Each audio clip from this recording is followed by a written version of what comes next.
begin work and start to put together that the task force of 10 to 15 people.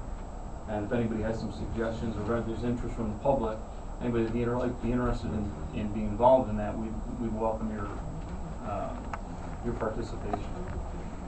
That's great. I'll second that. Thank you. Okay, we have a motion and a second. Any discussion? Chuck, I just got a question. Sure. Is there any towns locally that you know that have done this?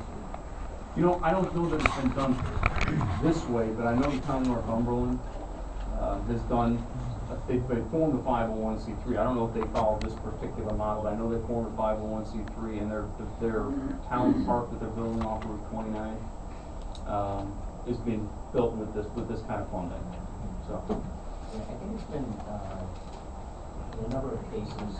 I've seen school districts that have created education foundations to support over and above what typically is asked for the taxpayers in the school district, and even things like booster clubs in schools. A lot of the spending, for whatever it is, hockey, basketball, football, is based on a not-for-profit or booster club that's associated with that sport. So it's certainly something to be tested and done to be successful. Do the trustees, what is the governing organization over the? Well, everything will go through the town board. There's not going to be we're not going to be relinquishing rights to the development or future development of Gavin Park or any of the parks, parkland in the town. But the board of trustees will ultimately be making proposals, and if it's similar to the Daley Foundation, when the Daley Foundation came in and requested that the town support their mission of developing a gymnasium, a similar type of process was. I would imagine the 501c3 will have like other organizations have specific guidelines about the mission, support, decision-making process for application appointments. Well, I was thinking, so you get into naming, people might make substantial donations with the idea of naming something after them and how that's all handled. Well, the board of trustees will be working. I would envision the organization working in concert with not only the town board but the Parks and Recreation Commission.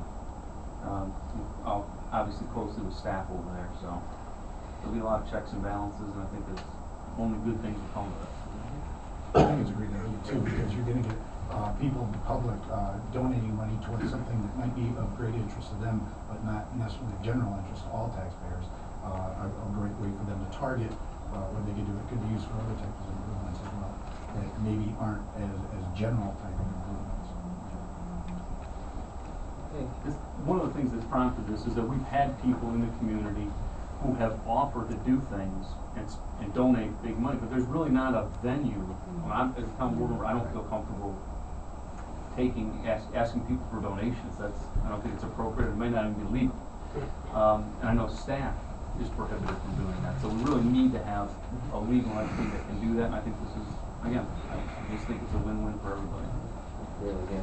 All right. So we have a motion and a second. Anything